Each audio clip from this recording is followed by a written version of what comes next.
Dans ce documentaire, je vais parler de la situation actuelle en Iran et de la façon dont les dominos se sont mis en place tout au long de l'histoire pour nous rendre où on est maintenant. Nous remonterons dans le temps pour mieux comprendre les événements du passé et comment ils impactent l'Iran présentement, ce qui nous donnera une meilleure compréhension de la situation actuelle. Ces derniers temps, l'Iran a traversé de nombreux changements politiques et sociaux différents, qu'il s'agisse d'implication d'autres pays pour leurs bénéfices ou de la population en général qui souhaite un changement.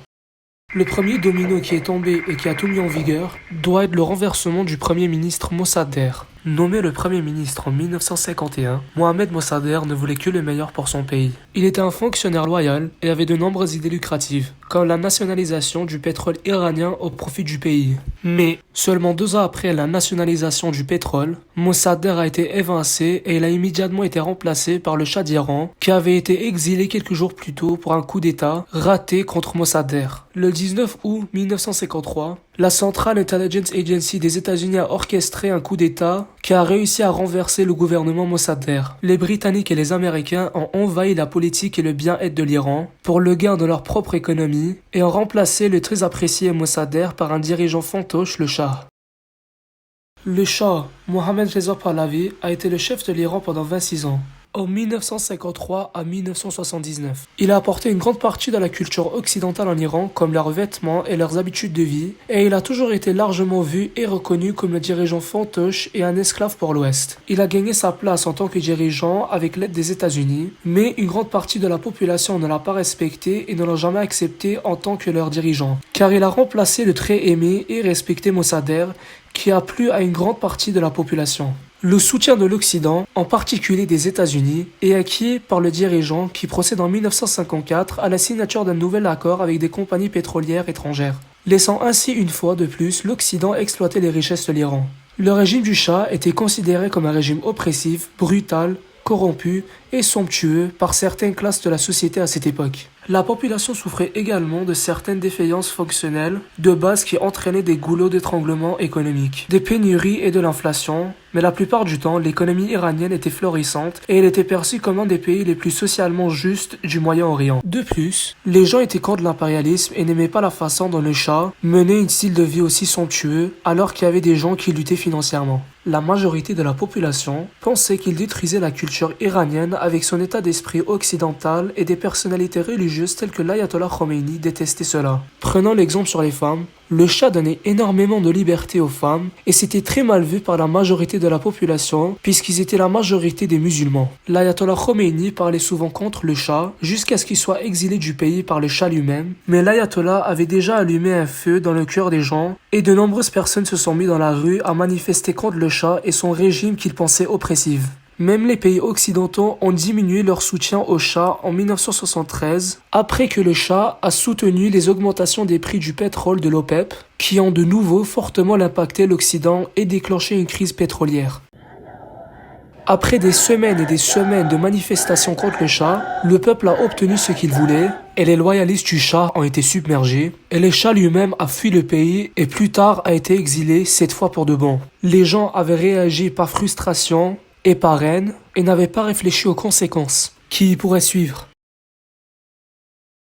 Le 16 janvier 1979, le Shah a quitté l'Iran et s'est exilé en tant que dernier monarque perse, laissant ses fonctions à un conseil de régence et à Shahpour Bakhtiar. Ayatollah Khomeini a été invité à revenir en Iran par le gouvernement et s'est fait pardonner de son exil. Il est retourné à Téhéran puis s'est fait accueillir par plusieurs milliers d'Iraniens.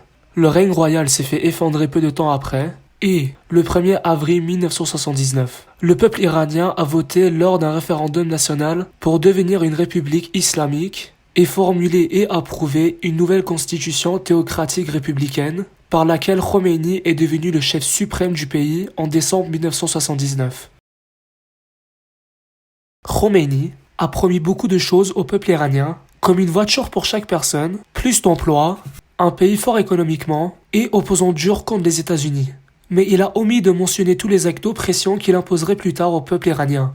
Après seulement 1 an, les droits des femmes en Iran étaient presque inexistants et elles ont été forcées de porter le hijab. L'égalité était hors de question et certaines pratiques étaient imposées au peuple. De plus, de nombreuses sanctions économiques ont été imposées à l'Iran, ce qui a paralysé son économie, et dans les médias occidentaux, L'Iran était perçu comme une menace et un pays qui ne voulait que la destruction de la liberté. De nombreuses opportunités ont été refusées aux Iraniens, et la vie commençait à sembler encore pire qu'avant. La population semblait avoir réalisé ce qu'elle avait fait. Certains ont exprimé leur opinion en 1980 et 1981 sur leur désapprobation du nouveau régime islamique, mais les exécutions et la police brutale les ont rapidement fait taire. Et l'autre partie de la population ne voulait pas d'une autre révolution sanglante parce qu'elle venait d'en vivre une. La guerre Iran-Irak a changé le cours des choses, la population se concentrant sur cela, mais le régime a continué à laver le cerveau des jeunes générations et à leur faire croire que l'Occident est mal et que le régime islamique est le meilleur moyen.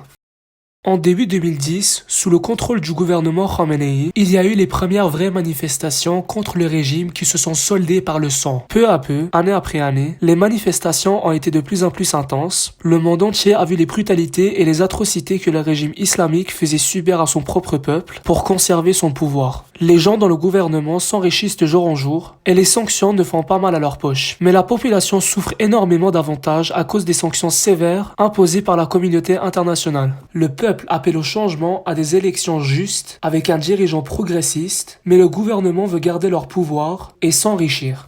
La justice sociale en Iran est parmi les pires au monde et des gens meurent partout dans le pays parce que les besoins fondamentaux ne sont pas satisfaits même si le gouvernement peut satisfaire leurs besoins. L'Iran s'appauvrit de plus en plus avec le rial perdant toute sa valeur et l'Iran ayant la pire situation économique de son histoire et le peuple est prêt à se conformer à la communauté internationale pour pouvoir améliorer la situation économique en Iran, mais le gouvernement ne l'est pas. De plus, il y a eu d'innombrables exécutions de manifestants depuis le début des manifestations afin que les Cubites puissent conserver leur pouvoir. Des milliers de personnes à travers le pays ont été envoyées en prison parce qu'ils faisaient partie des manifestations et beaucoup ont été torturés à la prison d'Evin. Mais pourquoi ces manifestations ont-elles été déclenchées?